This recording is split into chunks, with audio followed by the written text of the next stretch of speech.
നമസ്കാരം.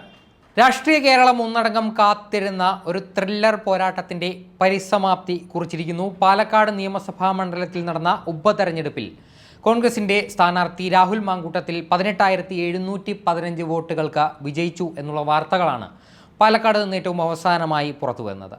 ഈ വിജയത്തിൽ കോൺഗ്രസിൻ്റെ മേന്മയ്ക്കപ്പുറം, മികവുകൾക്കപ്പുറം മറ്റൊന്ന് പറയാനുള്ളത് BJPയുടെ പരാധീനതകളാണ്. പരാധീനതകൾ എന്നതിനപ്പുറം അവരുടെ പരിമിതികൾ കൂടിയാണ്. കോൺഗ്രസ് അവിടെ സകല സംഘടനാ സംവിധാനങ്ങളെയും ഉപയോഗിച്ച് ഗ്രൂപ്പ് തർക്കങ്ങളൊക്കെ മാറ്റിവെച്ച് വിജയിക്കുമ്പോൾ പഴയ കോൺഗ്രസ് എങ്ങനെയായിരുന്നു ആ ഒരു അവസ്ഥയിലേക്ക് BJP പരിതപിച്ചിരിക്കുന്നു എന്നത് പറയാതെ വയ്യ.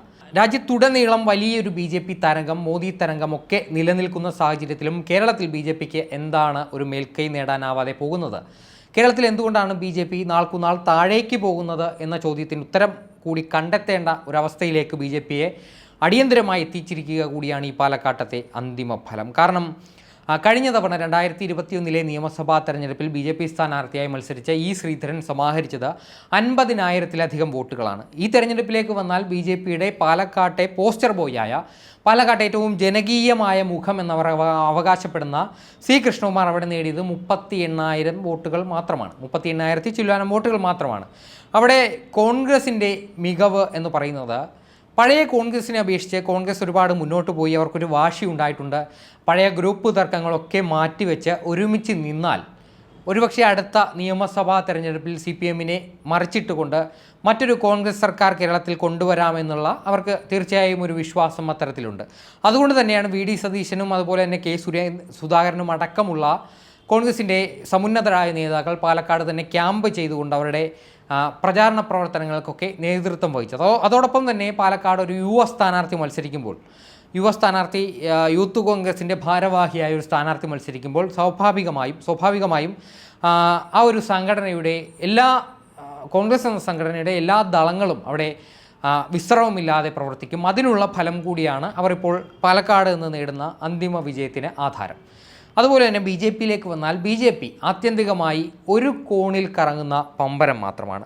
K സുരേന്ദ്രൻ എന്ന സംസ്ഥാന അധ്യക്ഷനിൽ മാത്രം ഒതുങ്ങുന്ന തരത്തിലേക്ക് BJP എന്ന പ്രസ്ഥാനം അധപ്പതിച്ചു പോയിരിക്കുന്നു എന്ന് പറയാതെ വയ്യ. കാരണം സുരേഷ് ഗോപി തന്നെയാണ് ഇപ്പോഴും കേരളത്തിലെ BJPയുടെ പോസ്റ്റർ ബോയ്. ഒരുപക്ഷെ അത്തരത്തിൽ അദ്ദേഹത്തെ ഹൈലൈറ്റ് ചെയ്തിരുന്നുവെങ്കിൽ തീർച്ചയായും കേരളത്തിൽ BJPക്ക് ഒരു വേരോട്ടം ഉണ്ടാക്കാൻ പറ്റുമെന്ന് കാലങ്ങളായി മാധ്യമങ്ങളടക്കം പറയുന്നതാണ്. എന്നാൽ BJPയുടെ സംഘടനാ ശക്തി പലപ്പോഴും ദുർബലമാകുന്നു എന്ന് തോന്നിയിട്ടുണ്ട്. കാരണം പഴയ കോൺഗ്രസിനുള്ളിലെ സംഘടനാ തർക്കങ്ങൾ, പ്രത്യേകിച്ച് ഗ്രൂപ്പ് തർക്കങ്ങൾ ഇപ്പോൾ കേരളത്തിലെ BJPയിലും ഇടം പിടിച്ചിരിക്കുന്നു എന്നത് പറയാതെ വയ്യ. കാരണം ഭരണമില്ലാത്ത അവസ്ഥയിലാണ് ഇത്തരത്തിലുള്ള ദൗർഭാഗ്യകരമായ സംഭവങ്ങൾ BJPക്ക് ഉള്ളിൽ അരങ്ങേറുന്നത്.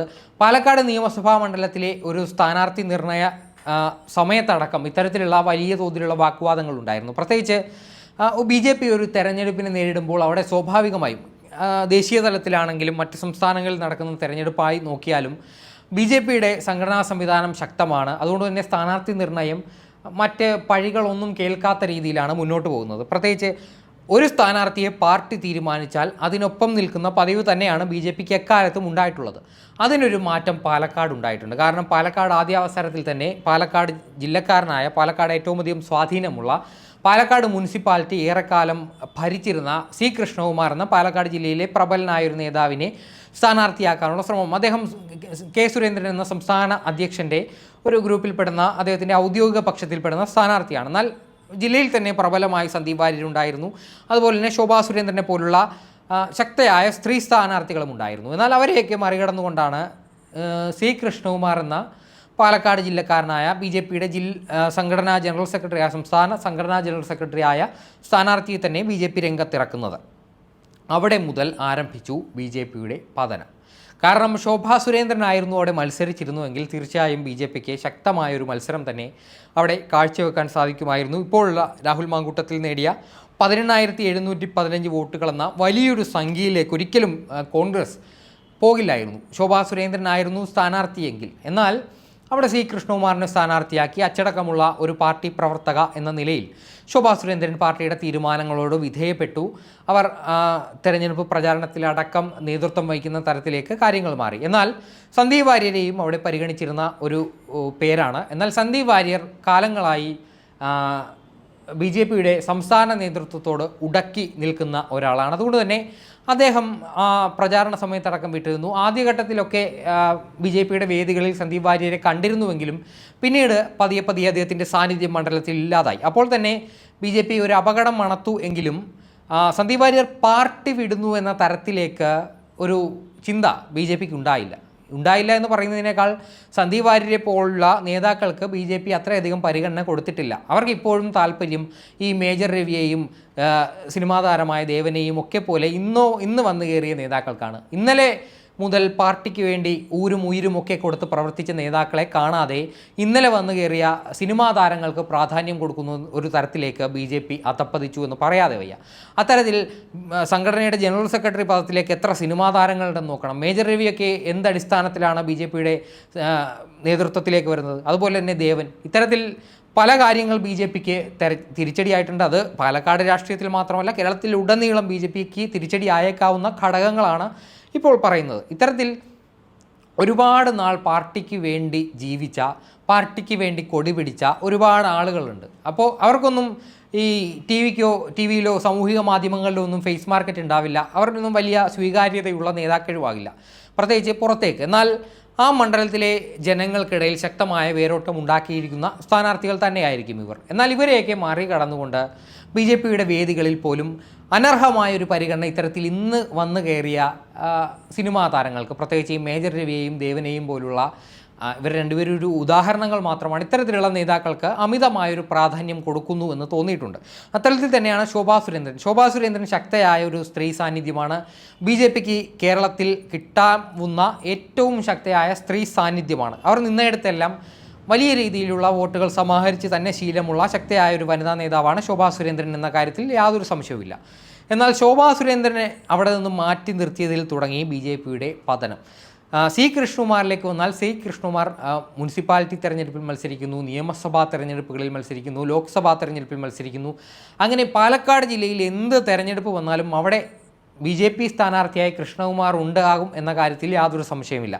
അപ്പോൾ അത്തരത്തിൽ എല്ലാ തെരഞ്ഞെടുപ്പിലും നിന്ന് പരാജയപ്പെടുത്താൻ ഒരു സ്ഥാനാർത്ഥി എന്നതിനപ്പുറം C. കൃഷ്ണകുമാറിന് പാലക്കാട് നഗര കേന്ദ്രീകൃതമായ പ്രദേശങ്ങളിലെ വോട്ടർമാർക്കിടയിൽ മാത്രം സ്വാധീനമുള്ള ഒരു നേതാവാണ്. സ്വാധീനമില്ല എന്ന് പറയുന്നില്ല, നഗരത്തിലെ വോട്ടർമാർക്കിടയിൽ മാത്രം സ്വാധീനമുള്ള ഒരു നേതാവാണ്.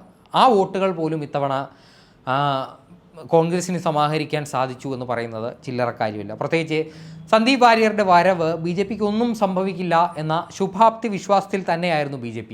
എന്നാൽ സന്ദീപ് വാര്യരുടെ വരവിന് മുൻപേ പെട്ടി വിവാദമുണ്ടാക്കിയ CPM-ന്റെ ഒരു രാഷ്ട്രീയത്തിൻ്റെ ഒരു നിഴലിൽ പോയി നിൽക്കേണ്ട ഗതികേട് BJP-ക്ക് ഉണ്ടായി. അത്തരത്തിലുള്ള അരാഷ്ട്രീയപരമായ സിദ്ധാന്തങ്ങൾ CPM കണ്ടെത്തുമ്പോൾ അതിൻ്റെ പിതൃത്വം പേറാൻ പോകുന്നതൊക്കെ എന്തിനാണെന്ന് BJP നേതൃത്വം ഒന്നുകൂടി ആലോചിക്കേണ്ടിയിരിക്കുന്നു. പ്രത്യേകിച്ച് ഒരു വസ്തുതയുമില്ലാത്ത കാര്യത്തിന് പാലക്കാട് ഒരു ഹോട്ടലിൽ ആ പെട്ടി വിവാദം തന്നെ തെരഞ്ഞെടുപ്പിൻ്റെ ഒരു മുദ്രാവാക്യമാക്കി മാറ്റുന്ന തരത്തിലേക്ക് CPM അധപ്പതിച്ചു എന്ന് പറയാതെ വയ്യ. അപ്പോൾ CPM-ന്റെ ഇത്തരത്തിലുള്ള ഒരു താഴെപ്പോക്കിന് കൂട്ടുനിന്നത് BJP-ആണ്.